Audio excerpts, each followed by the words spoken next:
Welcome to another video, guys. Today I am continuing on the journey that I embarked on last year to find the ultimate sports sedan. I drove many very impressive sports sedans last year, but this 2008 first-gen Lexus IS F really stood out. Its combination of 5-liter V8, rear-wheel drive, direct steering, quick-shifting 8-speed automatic transmission combined to provide an extremely engaging and impressive driving experience, considering this is a 3,800-pound car. This car matches up very well in terms of driving dynamics against the B7 Audi RS4 that I drove, as well as the E92 M3. However, there's still one more sports sedan from that 2008 to early 2010s era that is missing from this comparison, and that is the W204 generation Mercedes C63 AMG. And guess what? We have one here today. I'm first going to drive the ISF to remind myself why it is one of my favorite sports sedans, then hop directly into the C63 and see how the two compare. So first things first, gonna lower this window a little bit and let you guys enjoy the sound of this 5-liter V8.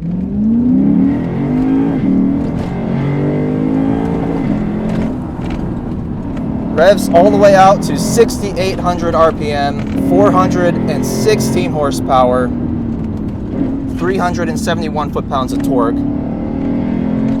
Feels very, very adequate out here in the canyons. Makes a fantastic sound. It's like a mix of a high-revving motorsport V8 and a big displacement torque monster. It's not as high-pitched of a screamer as the S65 in the E90 M3 or the 4.2-liter V8 in the B7 RS4, but it still has a nice zingy top end, and it makes just so much more mid-range torque than either of those two engines. Very pointy front end, electric power steering in this ISF, but actually feels very direct. You feel connected to that front end, plenty of weight in the steering. A lot better than I'd expect from a 2008 era EPS system. Anthony, the owner of this car, has done a couple of mods to it since I last drove it. He's installed the HKS Hypermax S coilovers with a 16K front, 10K rear spring rate, and he's installed some NK wheels and Falcon RT660 tires front and rear. These are 265, 35, 18, so square setup, and gives the front end of this car so much more response and outright grip compared to the stock tires, which are 225s on the front. Now, this era of sports sedans from the late 2000s and early 2010s is kind of known for being tire shredders because they gave the cars a lot of power, these big burly V8s, but then under-tired pretty drastically. I mean, 225 front, 255 rear OEM tire sizes on this thing just are not enough to make this car perform at its best. Snappy downshifts from this 8-speed auto. It's a torque converter, but look, plenty of response when I pull the paddles. It's actually really impressive.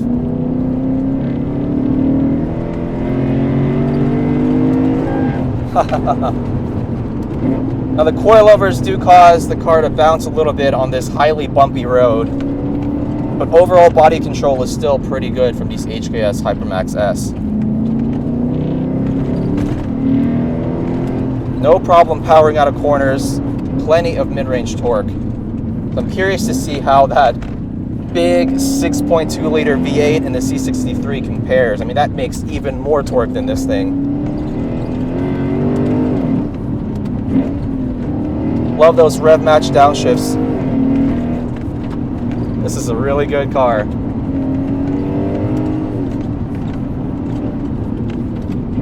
Solid brake pedal, plenty of modulation. So much induction growl from this 5-liter engine. Yeah, the rear end will move around on you a little bit.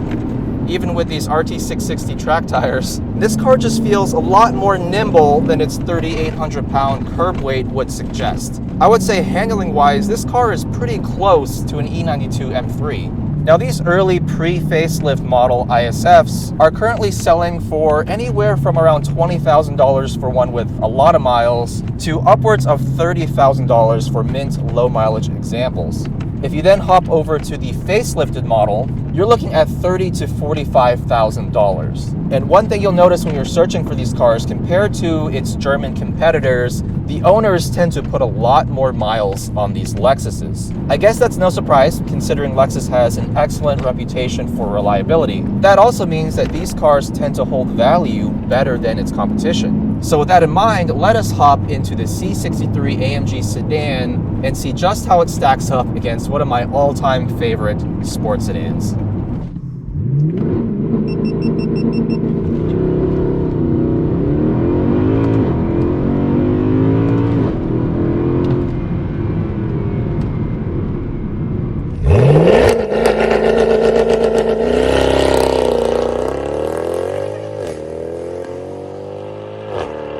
And just like that, we are now in a 2014 Mercedes C63 AMG. Right off the bat, this car feels like a more cohesively designed and engineered car. This being a 2014 is actually the facelifted C63. The original model came out in 2008. So this has a slightly different interior design, different front bumper, and most importantly, it has the 7-speed speed shift multi-clutch transmission, or MCT. To my understanding, this is still a torque converter based unit, but it does have wet clutches to make shifts as fast as 100 milliseconds. Now, this car also has the tried and true legendary 6.2 liter naturally aspirated V8 that was basically used in all 63 AMG products of the era. Why this is called a C63 instead of a C62, I have no idea. Probably just marketing. But either way, in this car, it produces 451 horsepower and 443 foot-pounds of torque. So that's about 35 horsepower and 72 foot-pounds over the ISF. This C63 might actually be 100 or 200 pounds heavier than the ISF, but overall in the same ballpark of weight, just under 2 tons. We have traction and stability completely turned off. Let's see what happens. There's some wheel spin right off the bat, but hey, first gear, you can forgive it for that. This has so much more mid-range torque than the ISF. Oh my goodness, this is noticeably quicker. The downshifts are nice and snappy, but it certainly doesn't feel like 100 milliseconds. It feels definitely a little bit delayed from when I pull a paddle. I want to say the ISF downshifts are actually a little bit quicker.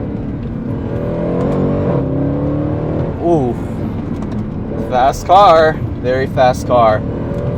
Also, hydraulic steering rack. That's always a welcome addition in a driver's car. This stock exhaust note's insane. Even more aggressive than the ISF. Oh my goodness, this car is good.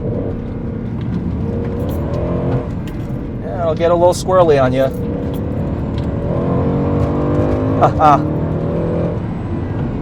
Now we're on a Firestone Indy 500 tire in the back. Brand new tires, the owner just put them on. The fronts are some random all-seasons in stock size, but the rear gripping is what we want right now because this thing has just boatloads of torque. Definitely a quicker car in the straights compared to the ISF, especially when you're in the middle of the RPM range. There is no replacement for displacement. This being a stripper spec C63 does not have a rear limited slip differential. Neither did the ISF we just drove.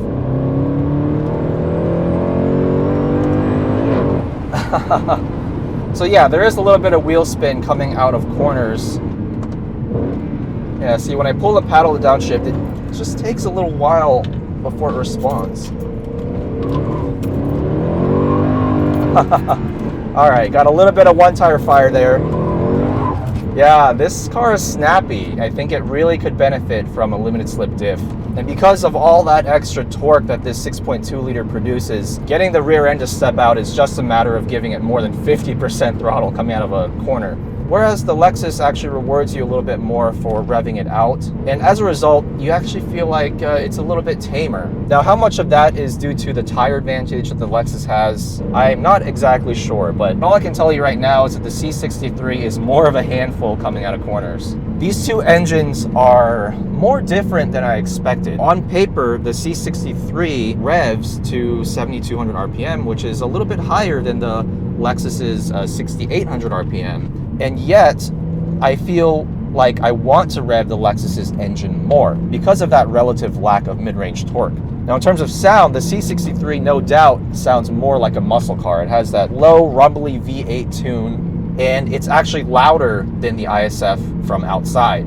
From inside though, because this C63 is just that little bit more refined, it's more well insulated, so you don't get as much of the exhaust note from inside the car. In terms of handling, I think the Lexus still has a slight edge. Granted, the one we drove is on HKS coilovers, but even when I drove the car with stock suspension, you could tell what the front tires were doing just a little bit better, despite it having an electric power steering rack versus this hydraulic rack. And it just felt like more of a precision instrument, whereas this C63 feels more or less like a German muscle car. That is to say, it blasts down the straights, it's got plenty of performance, plenty of grip as well, but when you just get past the point of adhesion of the tires, the car is a little bit more snappy and more of a handful. So now, what is my conclusion? Do I prefer the ISF or the C63? Now, consider that the pre-facelift 2008 to 2011 C63 you can actually find for as low as $20,000 with some miles on it. For more pristine examples of the pre-facelift, you're talking more like 25 to 30, and then for nice examples of this facelift model, you're talking anywhere from 30 to 45 grand. So very close in price to the ISF. However, given the same mileage in both cars, the ISF is typically worth a little bit more.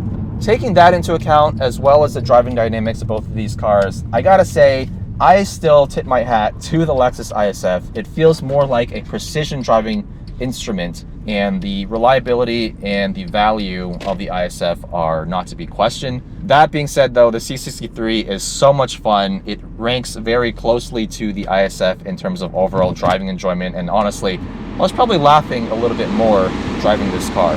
Somehow I managed to turn the AC on maximum. But thank you for watching, guys. If you guys have any other thoughts in terms of what are the best sports sedans from this era, let me know. Thanks for watching. See you next time.